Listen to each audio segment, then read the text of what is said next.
दोस्तों नमस्कार।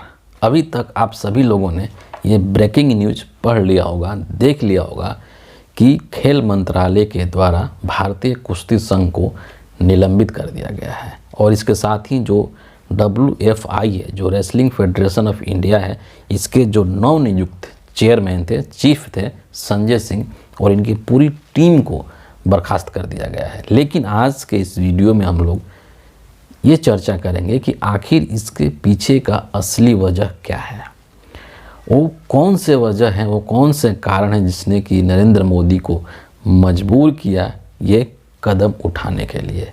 उन सभी पहलुओं पर, उन सभी बिंदुओं पर, उन सभी फैक्टर्स के ऊपर आज हम लोग इस वीडियो में डिटेल में चर्चा करेंगे। लेकिन उसके पहले आप थोड़ा सा इसका पृष्ठभूमि समझ लीजिए कि ये सब घटनाक्रम कैसे हुआ और क्यों हुआ।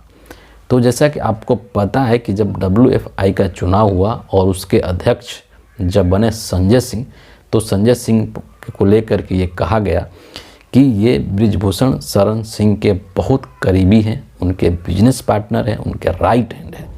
और इसीलिए इन्हीं सब चीज़ों के मद्देनज़र जो महिला पहलवान है साक्षी मलिक, उन्होंने अपना संन्यास लेने की घोषणा कर दिया था।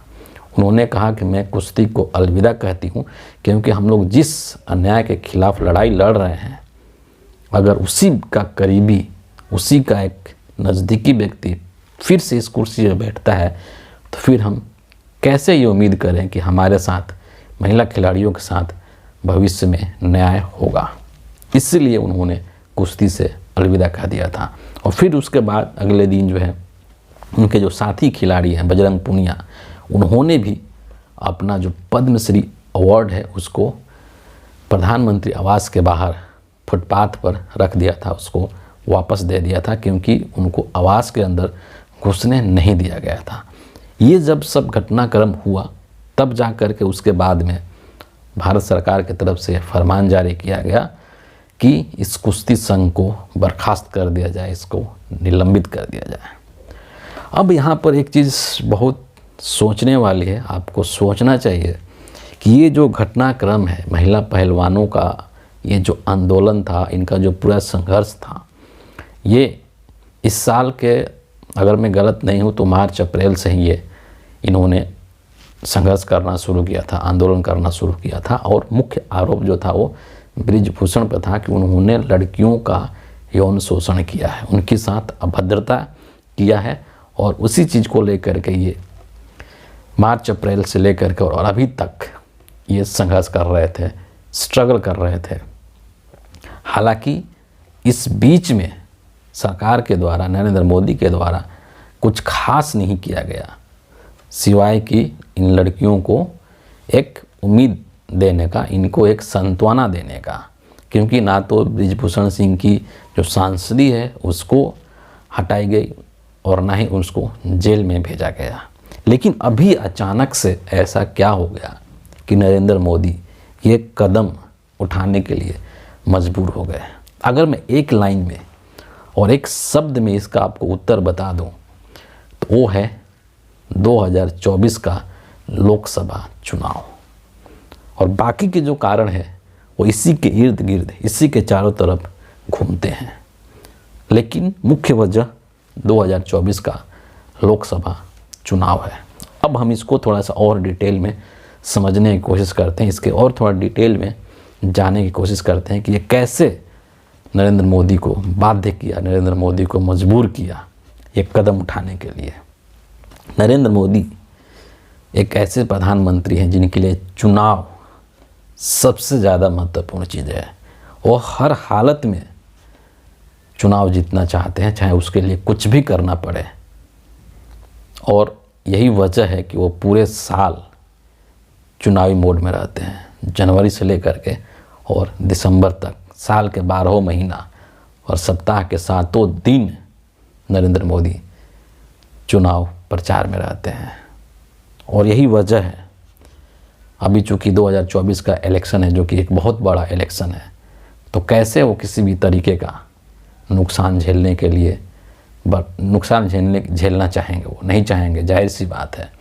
और ये जो मामला था अभी तक का, ये एक तो महिला का मामला था, महिला सुरक्षा से जुड़ा हुआ था।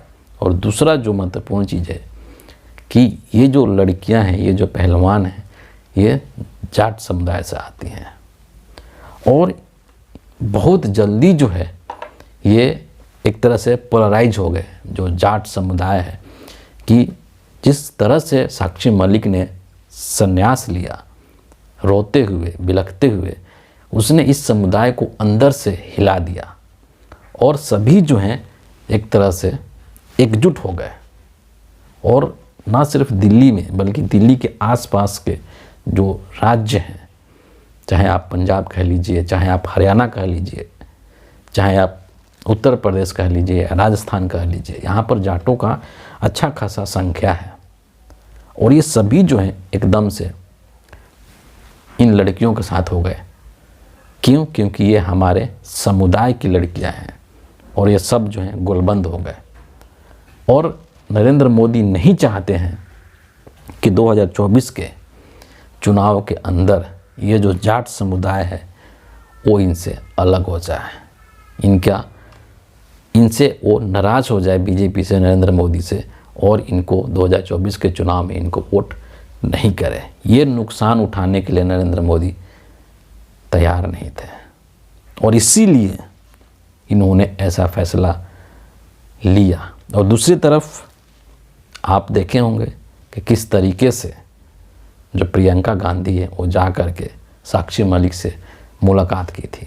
तो ये भी इनके मन में अंदेशा हो गया कि कहीं ऐसा ना हो कि कांग्रेस इनको अपने पार्टी में ले ले या इनको लोकसभा का सीट चुनाव जो है लोकसभा का चुनाव लड़ाने के लिए टिकट दे दे और पूरा का पूरा जो जाट समुदाय है वो जो वोट बैंक है वो पूरा का पूरा कांग्रेस की तरफ शिफ्ट हो जाएगा।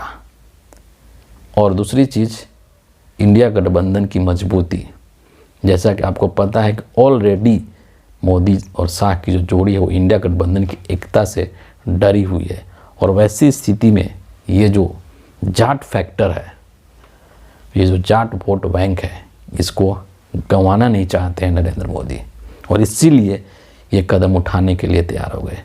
क्योंकि अब उपराष्ट्रपति जो हैं जगदीप धनखड़ साहब, वो भी तो जाट ही हैं, लेकिन वो तो वोट दिला नहीं पाएंगे मोदी जी को, है ना। तो इसीलिए नरेंद्र मोदी जो हैं वो अपने लोकप्रिय कहिए अपने बहुत करीबी सांसद बृजभूषण शरण सिंह को ख़त्म किया, इनका दबदबा को ख़त्म कर दिया। जैसा कि इन्होंने कहा कि दबदबा तो कायम रहेगा। खेल मंत्रालय के इस फैसले से लोग काफ़ी प्रसन्न हैं, सोशल मीडिया पर अपनी खुशी जाहिर कर रहे हैं। लेकिन एक बात मैं ज़रूर कहूँगा कि नरेंद्र मोदी का हर एक फैसला, हर एक कदम चुनाव से प्रेरित होता है, राजनीति से प्रेरित होता है, पॉलिटिकली मोटिवेटेड होता है। तो ये जो फैसला लिया गया है ये अच्छा है, वेलकम करने वाला ये कदम है, लेकिन इसका दीर्घकालिक और ठोस उपाय करना होगा ताकि राजनीति का इंटरफेरेंस जो है वो कम हो, न सिर्फ कुश्ती में बल्कि हर एक स्पोर्ट्स के अंदर, ताकि जो युवा हैं जो मेहनत करके आते हैं वो अपने पूरे फोकस के साथ, अपने पूरे तन मन के साथ जो है अपने खेल पर अपना ध्यान केंद्रित कर सके और उसमें राजनीतिक हस्तक्षेप शून्य के बराबर हो। तो ये चीज़ के लिए सबको संघर्ष करना चाहिए और ये चीज़ सुनिश्चित करने का कोशिश करनी चाहिए। फिलहाल इस वीडियो के लिए इतना ही है। आप सबका बहुत बहुत धन्यवाद।